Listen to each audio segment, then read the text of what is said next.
제가 지금부터 들려드릴 이야기는 믿기 어려우실 겁니다. 10년간 저를 괴롭혀온 불치병. 런던 최고의 병원들도 포기했던 그 병이 한국의 작은 시골 마을에서 만난 할머니의 손길로 사라졌습니다. 김치 한 그릇이 내 인생을 바꿨다고요? 말도 안 되는 소리 아닌가요? 네, 저도 처음엔 그렇게 생각했습니다. 하지만 지금 제가 여러분 앞에 서 있는 것 자체가 그 증거입니다. BBC가 감추려 했던 이 충격적인 다큐멘터리. 전 세계 의료계를 뒤흔든 한국 김치의 비밀. 그리고 한 영국 기자의 기적 같은 회복 이야기. 과연 이것이 우연일까요? 아니면 지금부터 여러분이 절대 예상하지 못했던 진실을 공개합니다. 끝까지 들어보시면 여러분의 식탁에도 변화가 일어날지 모릅니다. 시청하기 전에 좋아요와 구독은 저에게 큰 힘이 됩니다. 엘리언 맥그리거입니다.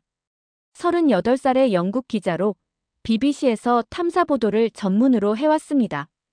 하지만 지금 이 이야기를 시작하기 전에 먼저 솔직하게 고백해야 할 것이 있습니다. 저는 10년 동안 크론병이라는 자가 면역 질환에 시달려왔습니다. 아침에 눈을 뜨면 복부에서 시작되는 칼로 찌르는 듯한 통증이 저를 맞이했죠. 화장실에서 나오면 거울 속 제 얼굴은 언제나 창백했고 체중은 계속 줄어들었습니다. 런던의 유명한 병원들을 모두 다녀봤지만 의사들이 내놓는 처방전은 늘 비슷했습니다. 면역 억제제, 스테로이드, 생물학적 제제까지 시도해봤지만 효과는 일시적이었죠. 제 동료들은 저를 철인이라고 불렀습니다. 아무리 아파도 마감을 지키고 취재 현장에서 절대 약한 모습을 보이지 않았기 때문입니다.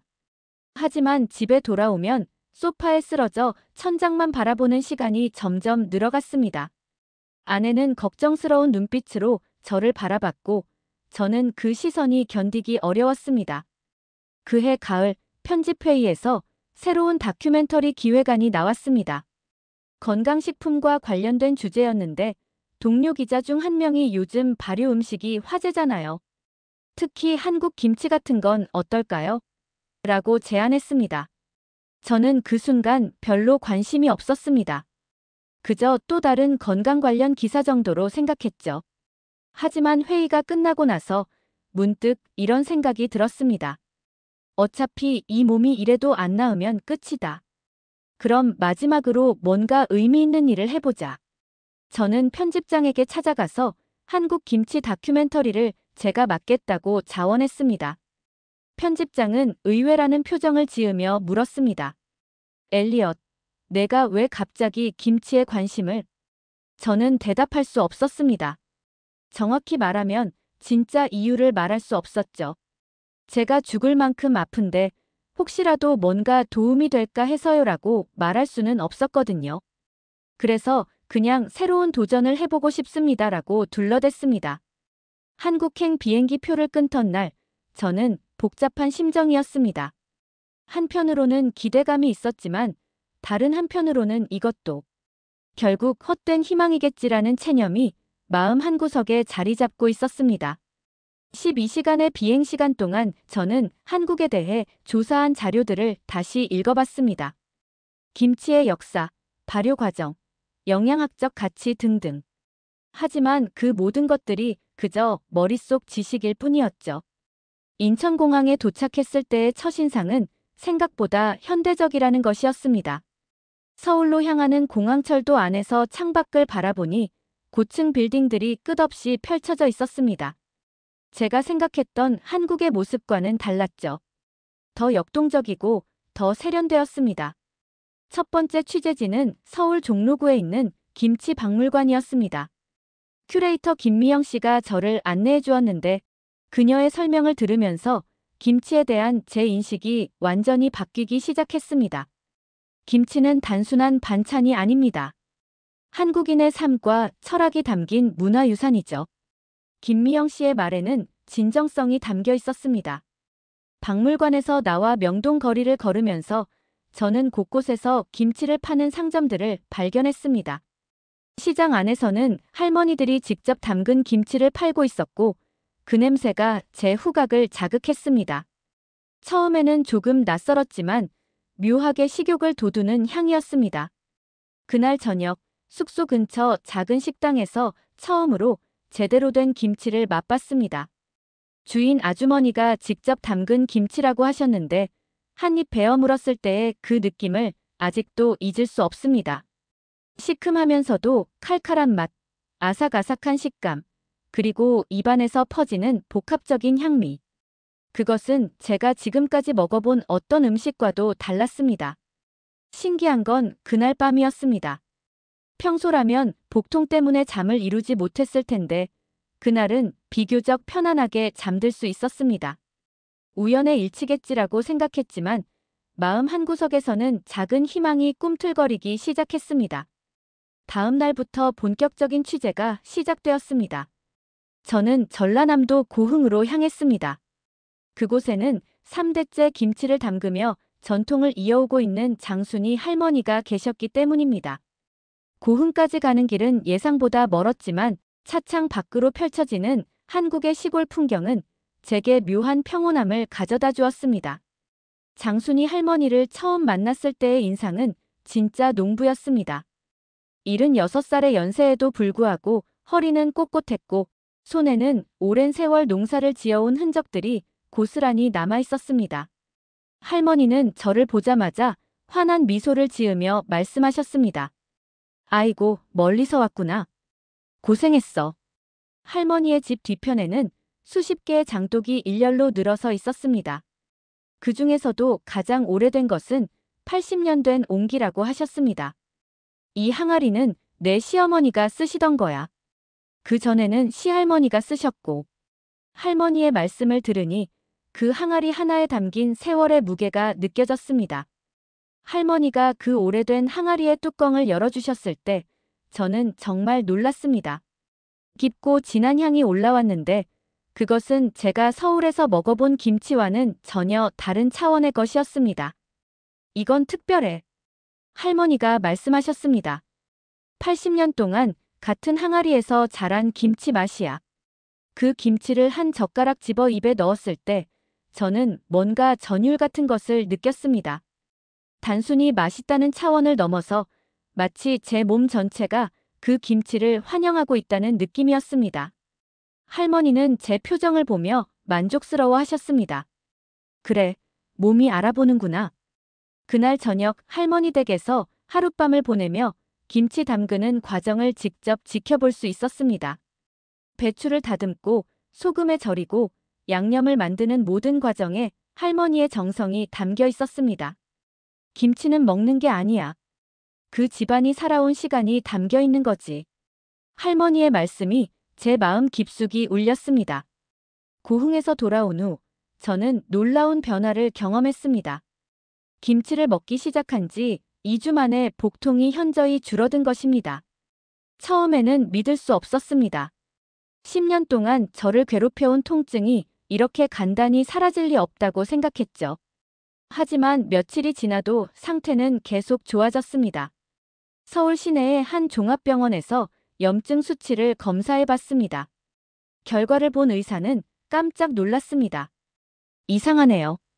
염증 수치가 급격히 떨어졌습니다. 새로운 약물을 복용하셨나요? 저는 김치 이야기를 꺼내기가 망설여졌습니다. 의사가 비과학적이라고 생각할까 봐서였죠. 하지만 저는 확신을 갖고 싶었습니다. 그래서 한국영양과학연구원의 박유진 박사를 찾아갔습니다. 박유진 박사는 장내 마이크로바이옴 분야의 권위자였습니다. 저의 경험을 자세히 설명하자 박사님은 흥미로워하시며 말씀하셨습니다. 충분히 가능한 일입니다. 김치는 그냥 발효식품이 아니에요. 살아있는 생태계죠. 박유진 박사의 설명에 따르면 김치에는 수십 종류의 유익한 박테리아가 살고 있다고 했습니다. 이 미생물들이 장내 환경을 개선하고 면역 시스템을 조절하는 역할을 합니다. 특히 크론병 같은 자가 면역 질환에는 매우 효과적일 수 있어요. 박사님의 말씀을 들으니 제가 경험한 변화가 단순한 우연이 아니라는 확신이 들었습니다.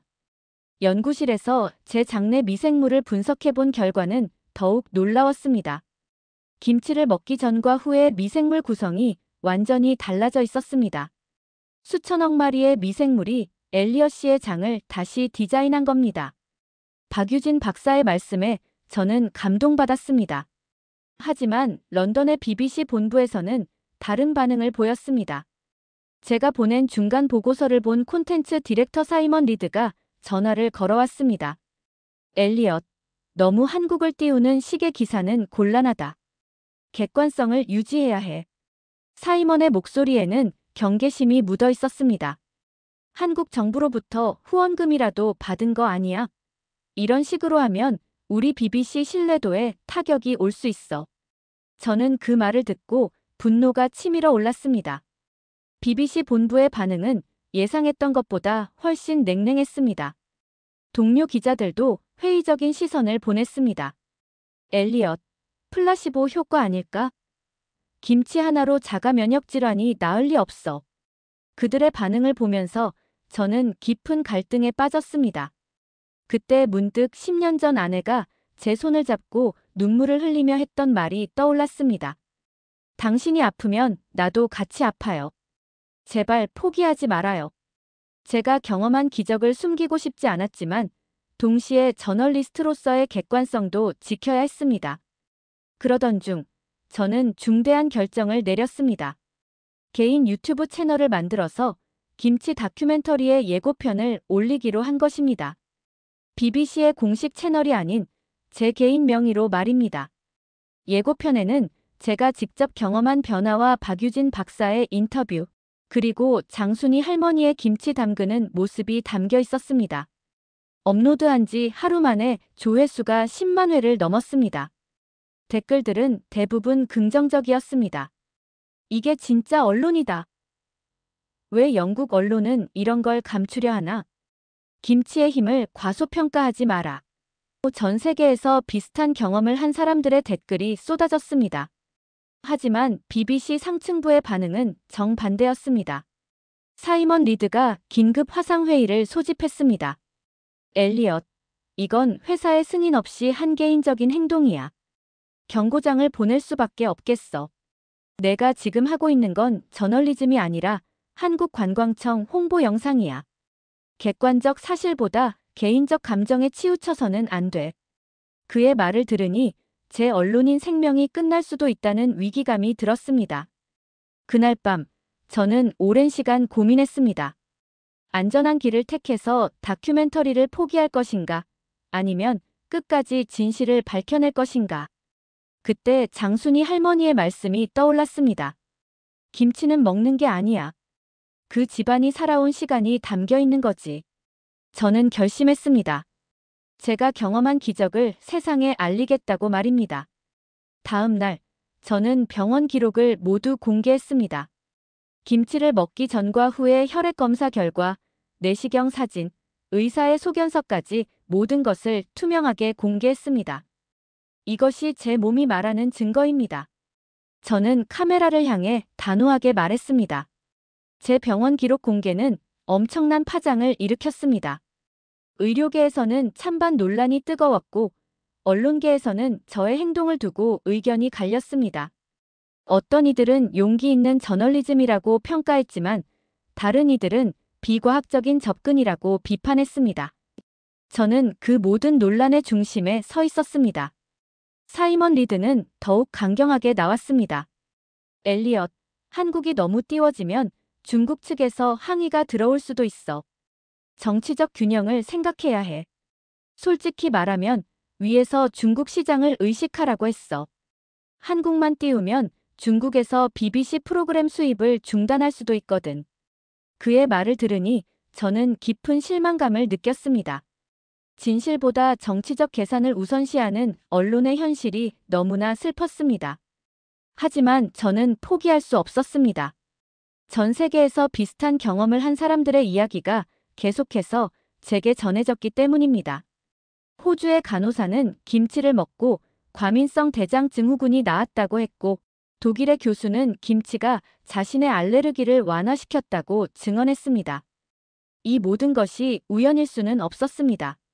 저는 다큐멘터리 풀버전을 완성하기로 결심했습니다. BBC의 공식 방송이 무산되더라도 진실은 반드시 세상에 알려져야 한다고 생각했습니다. 밤낮으로 편집 작업에 매달렸습니다. 한국에서 촬영한 모든 영상, 박유진 박사의 과학적 설명, 전 세계 환자들의 증언을 하나로 엮어나갔습니다. 작업을 하면서 저는 한국이라는 나라에 대해 더 깊이 이해하게 되었습니다. 김치는 단순한 음식이 아니었습니다. 그것은 한국인들이 수천 년 동안 축적해온 지혜의 결정체였습니다. 혹독한 겨울을 나기 위해, 건강을 지키기 위해, 가족을 위해 정성을 다해 만들어온 생명의 음식이었습니다. 다큐멘터리가 완성되어 갈수록 저는 두려움과 설렘을 동시에 느꼈습니다. 이 작품이 세상에 나가면 어떤 반응을 얻을지 알 수 없었습니다.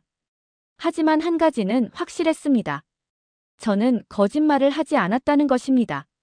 제가 경험한 모든 것이 진실이었고 그 진실을 담아낸 것입니다. 마침내 기회가 왔습니다. 서울에서 열리는 국제 발효음식 포럼에서 게스트 스피커로 초청받은 것입니다. 전 세계의 발효음식 전문가들과 의료진, 그리고 언론인들이 모이는 자리였습니다. 저는 이곳에서 제 다큐멘터리를 최초로 상영하기로 결정했습니다. 포럼이 열리는 날, 강당에는 200여 명의 사람들이 모여 있었습니다. 저는 떨리는 마음을 진정시키며 무대에 올랐습니다. 안녕하세요. 저는 엘리엇 맥그리거입니다. 오늘 여러분께 제 인생을 바꾼 이야기를 들려드리고 싶습니다. 제 목소리는 생각보다 안정되어 있었습니다. 40분간의 다큐멘터리가 상영되는 동안 강당은 조용했습니다. 제가 고통받던 모습, 한국에서의 만남들, 김치를 통한 회복 과정, 그리고 과학적 근거들이 차례로 화면에 펼쳐졌습니다. 특히 장순이 할머니가 80년 된 항아리를 열어주시는 장면에서는 탄성이 새어나왔습니다. 상영이 끝나자 박수가 터져 나왔습니다. 그리고 질문이 쏟아졌습니다. 정말로 김치만으로 크론병이 나은 건가요? 다른 치료는 전혀 받지 않았나요? 플라시보 효과는 아닐까요? 저는 모든 질문에 솔직하게 답변했습니다. 김치가 병을 고친 게 아닙니다. 김치가 제 몸을 회복할 시간을 준 겁니다. 그리고 무엇보다 김치가 제게 다시 살아갈 이유를 찾아주었습니다. 포럼 참가자 중 한 명인 일본의 발효 전문가가 말했습니다. 한국 김치의 미생물 다양성은 정말 놀랍습니다. 특히 전통 방식으로 만든 김치는 현대 과학으로도 완전히 규명하지 못한 복합적인 생태계를 가지고 있어요. 그의 말에 많은 사람들이 고개를 끄덕였습니다. 한국 언론들도 주목했습니다. 그날 저녁 뉴스에서 제 이야기가 방송되었고 다음 날 신문 일면에 실렸습니다. 영국 기자가 증명한 김치의 기적 전통 발효 음식에 숨겨진 힘 같은 제목들이 눈에 띄었습니다. 저는 비로소 제 목소리가 세상에 전해졌다는 안도감을 느꼈습니다. 포럼에서의 발표 이후 놀라운 일들이 연쇄적으로 일어났습니다. 제 다큐멘터리는 한국어, 중국어, 일본어, 독일어, 프랑스어 등 10여 개 언어로 번역되어 전 세계에 퍼져나갔습니다. 유튜브 조회수는 1000만 회를 넘어섰고 넷플릭스에서도 배급 제안이 들어왔습니다.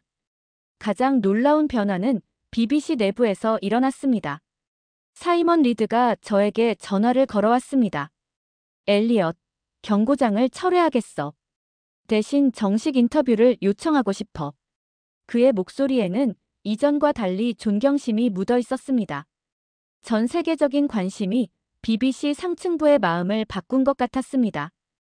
유럽 각지에서 김치 열풍이 일어났습니다. 런던의 백화점에서는 한국 김치 코너가 생겼고 파리에서는 김치 담그기 클래스가 인기를 끌었습니다. 베를린에는 아예 K-발효 연구소라는 한국 전통 발효 전문 기관이 설립되었습니다. 제가 던진 작은 돌멩이가 엄청난 파장을 만들어낸 것입니다. 출판사에서도 연락이 왔습니다. 제 경험을 책으로 내고 싶다는 제안이었습니다. 저는 더 리빙 푸드 하우 코리아스 김치 게이브 미백 마이 라이프라는 제목으로 책을 출간했습니다. 책은 출간 첫 주에 베스트셀러 목록에 올랐고 여러 나라에서 번역 출간되었습니다. 무엇보다 기뻤던 것은 전 세계에서 비슷한 경험을 한 사람들의 이야기가 계속해서 저에게 전해진다는 점이었습니다. 호주의 암 환자가 김치를 먹고 면역력이 회복되었다는 소식, 브라질의 당뇨 환자가 김치로 혈당 수치가 안정되었다는 증언, 이탈리아의 관절염 환자가 김치를 통해 염증이 줄어들었다는 보고까지. 김치는 더 이상 한국만의 음식이 아니었습니다. 지금 이 순간 저는 런던의 제 집에서 이 이야기를 쓰고 있습니다. 책상 옆에는 장순이 할머니가 보내주신 김치가 담긴 용기가 놓여 있습니다. 매일 아침 그 김치를 한 젓가락씩 먹으면서 저는 감사함을 느낍니다. 김치가 제게 준 것은 단순히 건강만이 아니었습니다. 삶에 대한 새로운 시각, 진실을 추구하는 용기, 그리고 무엇보다 희망이었습니다. 마지막으로 하고 싶은 말이 있습니다.